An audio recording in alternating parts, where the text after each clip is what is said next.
За өнөөдөр бид одоогоос 2600 жилийн өмнө байсан тухайн энтхийн бас нэг нэлээд том улс байсан Кошл улсын нийслэл Шаравасти хотод ирээд байна.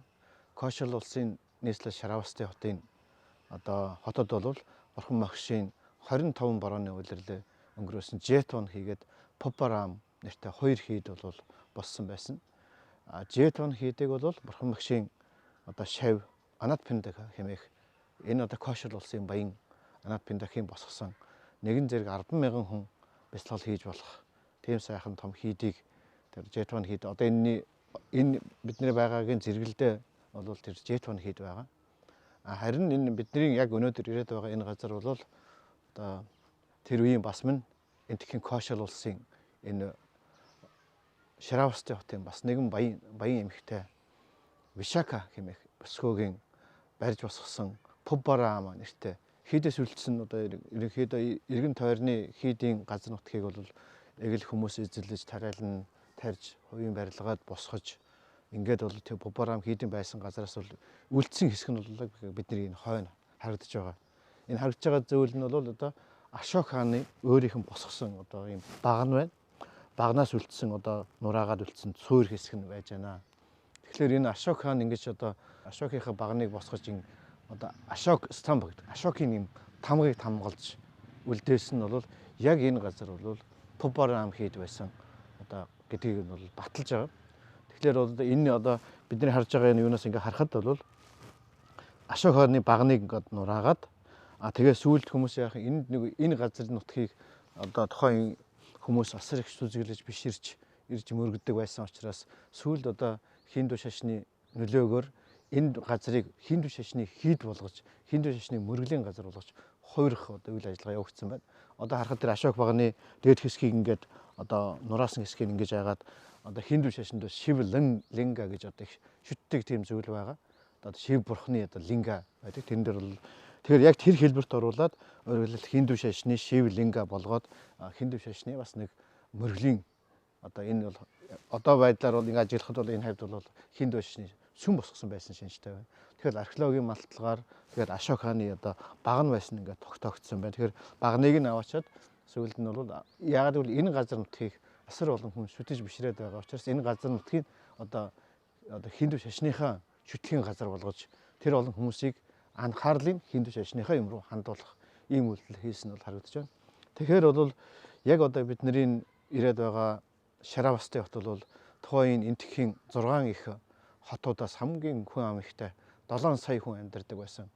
Энэ 7 сая амьдарчдаг хүмүүсийн 5 сая нь бол Ария хүмүүс байсан. Өөрөөр хэлбэл Бурхан Багшийн дэргээ 120,000 гэгэрэлд хүрсэн арханд болсон ховрогууд байсан бол яг энэ Шаравасти хотууд дээр арханд хүмүүсээс илүү их огтоогоор энэ хотын Шаравасти хотын тухайн 7 сая хүнээс 5 сая нь бол Ария хүмүүсээс өөрөөр игэл жилийн хүмүүс та бид нар шиг игэл жилийн гэрүүлийнхаа амьдрал ахуйг авч явдаг тийм хүмүүс яг энэ байгаа жетон хийдэд яг Шаравасти хотын зэрэгэлдээ байгаа ойрхон байгаа ийм сайхан жетон хийдэд Бурхан Багш 19 борооны улирлыг өнгөрөөсөн. Бидний энэ хойно байж байгаа энэ Попарам хийд энэ эргэн тайлбар 5,000 хүн зэрэг бяцлал хийх энэ Попарам хийдэд бол Бурхан Багш 6 борооны улирал нийтдээ 19 энд 5 нийтдээ 25 борооны улирлыг өнгөрсөн. Өөрөөр хэлбэл Бурхан Багш энэ хоёр хийдийг жетон хийд хийгээд Попарам хийд баригдахаас өмнө бол өөр газруудад Магад улсын нийслэл Ражгир хотын Велован хийдэд 4 борооны улирал ч юм. Тэр өөрийнх нь төрсөн нутаг болох Шаги хаант улсын тэр өчтөрийн бидний очсон Негрод храма хийдэд бол 1 борооны улирал ч юм. Гэх мэтээр ингэж энэ энтхийн ялангуяа Мажжима дэш хийж гэлдэг. Мажжима дэш нь бол одоогийн Дели, Бихар, Делигийн Харянаас аваад Мадья Прадеш, Уттар Прадешийн нутаг, ийшээ Бихар. Тэгээд энэ нутгийг бол Мажжима дэш гэж хэлдэг. Энэ нутагт бол бурхад хийгээд гэгэрсэн архантууд тэгээд бурхны 80 их Махашраваг нар тэгээд Пратек Будда нарын амьдэрдэг, төрдөг, бодисод үеийн явдлаа явуулдаг. Бурхан ч гэсэн яг энэ л газар нутагт бол 45 жилийг бол энэ газар нутгийн газар сайгүй бол бурхны мөр үлдээсэн газар нутаг байдаг. Тэгэхээр энэ Шаравасти хийд тэгээд энэ бидний Попарам хийдийн яг өнөөдөр би Попарам хийдтэй холбоотой ярив. Тэгэхээр Попарам хийдийг барьсан одоо тэр өсгөө буянтай өсгөө бол Вишака нэртэй өсгөө байсан. Вишака бол одоо Дананжа нэртэй баян хүний охин байсан. Өвөөтэйгээ хамт 7 настай бурхан багштай уулзсан. Тэгээ бурхан багштай уулзаж бурхан багшийн ном сургаалыг сонсоод 7 настай одоо Шротапанна гэгэрлийн анхны шатанд хөрсөн ийм өсгөө байсан. Вишакагийн өвөө нь бол уг нь бол одоо Магад улсын хүн байсан. Магад улсын их баян одоо 4 баян хүмүүс байснаас нэгийг нь бол одоо энэ Кошл улсын хаан Персенжит нутагтай урьд залсан байдаг. Тэгээ тэр нь бол Вишакагийн аав болох Дананжэ гэдэг баян байл. Одоо энэ Шравсты хотоос 20 орчим километрийн цаана Сакет гэдэг хотыг шинээр өөрөө байгуулад тэндээ суурьшиж одоо амьдарч байсан. Тэгээд 7 настай Вишака тэнд Шротапанны шатанд хөрсөн бүсгүй байгаад тэгээд дараа нь 18 нас хүрч Шравсты хотын баяны одоо хүүтэй сууж энд одоо хормилж ирсэн байдаг. Хормилсон тэр гэр бүлийн хүмүүс бол Жэн шашныхныг шүтдэг. Жэн шашны одоо нүцгэн хувргуудыг гэртээ урьд залж одоо шүтдэг ийм хүмүүс байсан.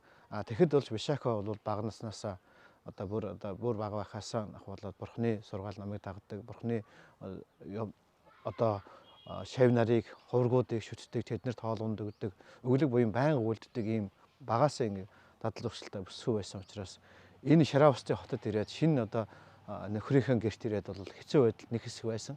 Ягаад гэвэл тэр гэрийнх нь бол бурхан багаасаа бурхны шав нарт одоо хоол унд өгч өглөг хийгээ сурсан хүн. Тэгтэл нэг өдөр одоо хадам эцэг нь бол гэртээ нүцгэн Жэн шашны нүцгэн хувргуудыг урьд залаад тэднийг одоо хоол унд өгснийхаа дараа бэрийг ирж одоо архан туудад мөрг гэж хэлсэн. Тэгээ хүрээд ирсэн чинь нүцгэн одоо Жэн шашны нүцгэн хувргууд одоо Жэн шашинд бол ингээд лам хувргууд нь нүцгэн ингээд одоо хамаг одоо эд эрхтнээ задгаа ингээд явдаг тийм одоо ёстой тэрийг бол их хатуужил үлдэж байна гэж үлд. Тийм одоо лам хувргуудыг бол одоо номын замаар явдаг хувргууд гэж үздэг тийм бас их сонин урсгал байдаг. Тэгэхээр тэр Жэн шашны нүцгэн хувргуудыг хараад Вишака бол ямар ичхөөргөө сонжооргөө одоо муухай ийм арханд гэж юу байдیں۔ гэж хэлээд одоо дахиж одоо тэр хадам эцэг нь Жэн шашны лам хувргуудыг гэртээ урьж байгаа. Яс огт очдөг байсан.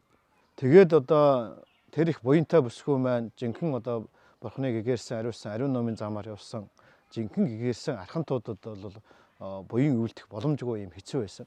Тэгтэл нэг өдөр баян эцэг нь хадам эцэг нь бол хоол идээд Вишакагийн хийсэн сайхан шинэ өгсөн хоолыг идээд ингээд сууж байсан. Сууж байтал гэрийнхэн үүдэн дээр бурхны шав гэгэрсэн арханд ирээд зогссон. Тэгээд энэ архантууд бол гэрийн үүдэн дээр ирээд харц доошоо хараад ямар нэгэн байдлаар хоол өгөөш гэж гуйдаггүй. Тэр нь юу хэлдэг вэ? Become the буйны идэ өгч болно гэж. Хүсвэл та буйны идэ өгч болно. Түүнээс би энэ буйны идэ өгөөч гэж гуйдаггүй. Харцаа доошоо хийгээд ер нь алхаад явж байхдаа ч гэсэн харц доошоо одоо урталт яг замаа 2-3 м замаа хараад ямар нэгэн байдлаар газар руу дээш унчихгүй. Тэгээд алхах чигээрээ анапана бяцлалаа хийгээд амьсгалаа ажиглаад явах ч юм уу эсвэл биеинд хөдөлгөөд явж явах үед биеинд үсэж байгаа мэдрэмжийн мөнгө хүсийн бэлгүүнтэйгээр ажиглана ингээд алхаж явж байгаа явцсан хүртэл буйны идэнд ажиллаж байгаа явцсан хүртэл бяцлал байдаг. Тэгээ яг тэр сайхан төвлөрсөн чигээрээ гэрийн аль нэгэн гэрийн үүдэн дээр ирээд тэгээ тодорхой хэмжээнд одоо нэг 2-3 минут орчим ингээд зогсоод become the гэдэг хэлд энэ буйны идэг өргөж болно гэсэн. Хэрвээ та хүсвэл буйны идэг өгч бол ингээд зогссон. Тэгтэл нөгөө баян тэр одоо Жэн шашны нүцгэн хувргуудыг шүтдэг хүн байсан учраас бурхны лам хувргуудыг огт шүтдэг. Одоо хадам эцэг нь бол цаашаа эргээ буцаад нуруугаа энэ лам хувраг руу энэ зогсож байгаа тэр одоо хувраг руу нуруугаа харуулаад суучихсан. Хоолноос нь гуйна гэж бодоод. Тэгтэн энэ үйл явдлыг Вишака хараад тэр лам хуврагт хэлсэн. Өстой уучлаарай манай хадам аав маань хонсон хоол идж байгаамаа. Та дараачийн айл руу залран явна уу гэсэн. Тэгээ нөгөө хувраг чимээг өхөн одоо бяцлалаа хийсээр дараачийн айл руу алах нь яваад гэсэн. Тэгээ энэ явдлыг сонсоод хадам эцэг нь бол ихэд ууралсан. Чи одоо яагаад ийм сайхан хоол идж байгаа? Чи яагаад миний хонсон хоол идэж байна? Яагаад намайг хуучин хоол идэж байна гэж хэлээ өгсөн. Тэгт нь бол Вишака хэлсэн та бол одоо урдын хийсэн буйнаараа өнөөдрийн таны тавган дээр ирж байгаа бол таны урд төрөлдөө хийсэн буян чинь шүү дээ. Тэгэхээр та одоо шинээр ирээсээ буян хийхгүй. Тэгээд дандаа л хуучин хийсэн буйнаа идэж байгаа учраас тэгээ би таныг хуучин хоолоо идэж байна гэж хэлсэн юм а гэдэг. Энэ мэтэр одоо Вишака хаан одоо хадам эцэгтэй ойлгуулсаар тодорхой одоо үйл явдлууд их өрнөдөг. Тэгээд явцын дараа бол энэ бурхны хиний Вишакагийн хадам эцэг нь бол ариун номонд орж бурхны хуврагуудыг 3 эрднийг шүтэх болж өөрөө бас мөн бурхан багшийг Вишакагийн гэрт нь урьд залхад бол бурхан багшаас ном сургаалыг сонсоод одоо энэ Мегар гэдэг энэ баян бол одоо Шротапаны шатанд хүрээд тэр мөчөөс эхлээд Вишакаг одоо Мегар Мада, Мегар миний ээж гэж дуудах болсон. Тэгэхээр Вишакаг бол ээжээ гэж. Тэгээд тэр учраас эхлээд Вишакаг болсон Мегар Мада гэж дуудах болсон. Мегари баяны ээж гэж дуудах болсон. Тэгэхээр энэ бүсгүй маань одоо тэр мөчөөс эхлээд хадам эцэг нь ариун номонд орсон, гэр бүлийнхэн хадам ээж нь нөхөр нь бүгдээр ариун номонд орсон учраас тэр мөчөөс эхлээд одоо өдөр болгон гэртээ бурхны одоо гэгэрсэн шав нарыг мянган одоо архантуудыг гэгэрсэн одоо хуврагуудыг, лам хуврагуудыг гэртээ тогтмол хоол ундаар өргөж одоо буян өргөдөг ийм боломж тогтсон байсан. Тэгэхээр энэ Шаравстын хотод тийм одоо тэр Шаравстын хотод 7 сая хүмүүсээс яг нь 5 сая нь бол одоо Шротапанна, Сагдагами, Анагаамигийн шатанд хүрсэн эгэл та бидний шиг ийм хар хүмүүс байсан юм аа. Тэгэхээр 7 сая хүний 5 саяын гэгэрэл шатанд хүрсэн гэхээр энэ хот ямар гайхамшигтай хүмүүсээр дүүрэн дандаа одоо гэгэрлийн шатанд хүрсэн. Одоо ерөөсөө нэг 2 хүний нэг л 3 хүний нэг нь л одоо гэгэрлийн шатанд тодорхой шатанд хүрсэн хүмүүс байсан байх нь шүү дээ. Тэгэхээр бол ийм гайхамшигтай сайхан хотод Вишака маань амьдарч байсан. Тэгээ Вишака өдөр болгон бурхан багштай одоо өглөг өргөдөг, өдөр болгон гэртээ яг энэ их Шаравстын хотын тэр 5 сая одоо гэгэрлийн шатанд хүрсэн хүмүүс дотор Вишака мөн Анатпиндака гэж 2 баян бол бас мөн хоёулаа Шротапаны шатанд хүрсэн Ария хүмүүс байсан. Тэгээ энэ 2 баянтай айлын гэрт өдөр болгон мянган одоо лам хуврагууд тогтмол ирж хоол зооглож одоо буйныхаа эдэ хүртдэг байсан ийм уламжлалтай. Тэгээд нэг өдөр одоо Вишака анх гэрээсээ хоримлоход нь аав нь одоо маш гайхамшигтай тийм одоо эрдэнсийн одоо алт мөнгө асар үнэтэй тийм одоо чимэг зүйлт одоо өгсөн байсан. Тэгээд тэр зүйлтээ зүгээд бас хувийнхаа бизнесээр ажиллаар явж байгаад тэгээд орой тухайн үед бол ерөөсөө Шаравстын хотын ард иргэд бол яг өдрийн цагаар өглөө оройдоо бяцлаглаа хийгээд тэгээд орой 7 цаг болох үед нар орохоос одоо 7 цаг болох үед бүгдээрээ хотын ард иргэд бол одоо юугаа гартаа цэцэг бархан цэцэг бариад арцгүйж бархан аваад зул тэргүүт нь аваад тэгээд жетон хийд тэгээд Бобарам хийдийн зүг бурхан аль хийдэн заларч байгаа тэр газар хүрэлцэн ирээд тэгээд бурхан багшаас ном сонсохоор ирдэг байсан. Тэгээд тэр өдөр тохиолдлоор бизнесээр нөгөө явж явахдаа хүмүүстэй уулзалтаар явж явах үед нөгөөх маш гайхамшигтай үнэтэй хосгоо сайхан тэр зүйлтэй зүүж Вишака өөрөө бол маш их гайхамшигтай буянтай өсгөө байсан, гайхамтай үзэсгэлэнтэй өсгөө байсан. Тэгээд тэрээс нь тэр гайхамшигтай чимэг зүйлт зүүсэн тэр зүйлт нь бол үзэсгэлэнтэй болсон.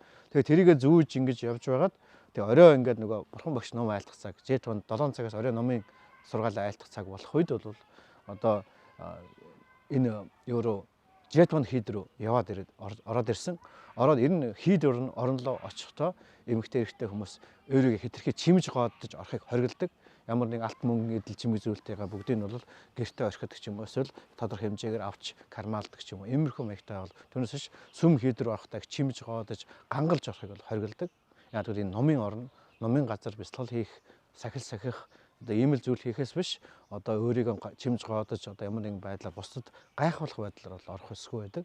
Тэгээд тэр жетон хийд рүү ороод ирэнгуутаа нөгөө их асар их үнэтэй одоо зүйлт чимэглэл зүүчгсэн явж байгаагаа гинт санангуудаа тэрийгэ тайлаад тэгээд нэг юм уутанд хийгээд тэгээ бариад тэгээд жетон хийд рүү ороод ном сургаал сонссон. Ном сургаал сонсож байгаад гарахтаа бол ер нь одоо урд нь бол ингэ жетон хийдэд ирээд бурхан багш ном сургаал сонсохдоо Анатпиндах баян 100000 хүнд зориулсан 100000 хүн зэрэг одоо бяцлал хийж амьдарч болохоор тийм сайхан гайхамшигтай том сүм хийдийг бяцлалын хийдийг барьсаад бурхан барьсныг одоо харж байгаа учраас одоо ирэх болгондоо нэг сайхан сүм хийд бурхан барьж бурханд бас барих юмсан гэж бас байнга мөрөөддөг байсан. Тэгээд тэр үе тохиолдлоор ном айлдвар сонсоод бурхан багш ном сургаал сонсоод тэгээ орой 9 цаг гэхэд одоо ингээд хотын хүмүүс иргээд 9 цагаас ирнэ одоо ном айлдвар сонсоод дуусаад яг хүмүүс бүгдээрээ гэртээ харахад бол нар одоо орхоос өмнө гэртээ хараад их сайхан болцоотой байдаг. Тэгээд одоо гараад явахдаа тэр нөгөө өөрийн асар хүнтэй эдлэлээ бол ингээд мартаад яваад өгсөн байсан. Тэгээ гэртээ очиод гээгүүт нөгөөхөө орхисныгаа санаад өөрийнхөө нэг зарц эмэгтэйг явуулаад очиод үзээ тэр. Одоо ер нь нөгөө хүмүүс явсны дараа бол одоо бурхан багш одоо өөрийнхөө англиг төгөдөмдөө мөрлөж одоо тэнд ордог. Харин Ананд бол тэр бяцлалын бурхан багш ном 6 хайлтсан тэр одоо номын өргөөн доторх үлдсэн хүмүүсийн ямар нэг мартсан зүйлүүдийг авч тавьж тэрийг цэвэрлэх тэргүүт ажлыг хийдэг. Тэгээд одоо тэр зарцаа явуулахдаа хэлсэн. Хэрвээ тэр миний үлдээсэн зүйл дээр хэн нэгэн хүн гар хүрсэн байвал тэгээ тэр бол тэр хүнийг болсон. Чи очиод хэрвээ хүн нэгэн гар хүрээгүй бол аваад гар хүрсэн бол тэнд нь ингээ үлдээгээрэй гэд. Тэгээ хүрээд ирсэн чинь Ананд аваад одоо тодорхой хүмүүс ямар нэг юм мартахаараа одоо нэг газар тавих хэрэгтэй байдаг. Тэр газар одоо нөгөө өндөртэй эдлийн тавьчихсан байсан. Тэгээд нөгөө зарц нь ирээд Ананд аваад одоо өөр газар ингээ тавьчихсан байна гэдэг. Тэгж хэлэхэд нь бол Вишака бол маш их баярлсан. Өөрөөр хэлбэл тэр үнэтэй эдлийг Анандын одоо гар хүрсэн учраас тэр үнэтэй эдэл нь бол Анандих болсон гэсэн үг. Тэгэхээр одоо олон удаа байнга одоо сайхан сүм хийд босох юмсан гэсэн мөрөөдөл нь биелэх цаг болсныг бодож маш их баярлаад тэгээд тэр ирээд тэр одоо үнэтэй эдлийг одоо зараад тэр зарсан олсон мөнгөөрөө энэ сайхан сүм хийд босхыг одоо бурхан зориулсан сайхан бяцлалын хийд босхыг гэж бодож их маш их баярлсан. Тэгээд тэр үнэтэй эдлийг нь Шравастын хотод зарах гэсэн чинь тэрийг нь үнэтэй эдлийг худалдаж авах боломжтой хүн гараагүй. Тэгэнгүүт тэр үнэтэй эдлийг өөрөө худалдаж авсан. Өөрөө мөнгөөр худалдаж аваад тэр мөнгөөрөө одоо бидний байгаа одоо энэ Ашок баг нь босгосон байгаа гэдэг чинь энэ байгаа газар бол Пубарам хийдийн хамгийн гол төв хэсэг нь гэсэн үг. Магадгүй энэ одоо бурхан багш одоо энд ирэхдээ залардаг байсан өргөөн байсан ч газар байж магадгүй байна. Тэгэхээр энэ газар одоо 5,000 хүн зэрэг одоо бяцлал хийж болох, амьдарч болох ийм сайхан бяцлалын хийдийг бариад бурхан багшд өргөн барьсан юм аа. Тэгэхээр өнөөдөр бид нар ирээд байгаа энэ газар бол тэр их агуу гайхамшигтай Вишакагийн барьсан энэ Пубарам хийдийн гол хэсэг магадгүй энэ бурхан багшийн өөрийнх нь заларч байсан гандах хүтий гэж ярьдаг. Гандах хүтий одоо үнэртэй өргөө гэсэн үг. Тэгэхээр энэ өргөө энэ газар бол Ашок хаан магадгүй тэр газар нь одоо энэ сайхан одоо багнаа босгосон энэ газар ирээд байж байгаа нь. Тэгэхээр энэ цаашдаа манай монголчууд маань бяцлагч нар маань энэ одоо жетон хийдэд ирэхдээ бас энэ газар ирж бяцлал хийж энэ газар хийж цэцэг өргөж тийм ээ баян хураах боломжтой сайхан газар шүү гэж хэлье.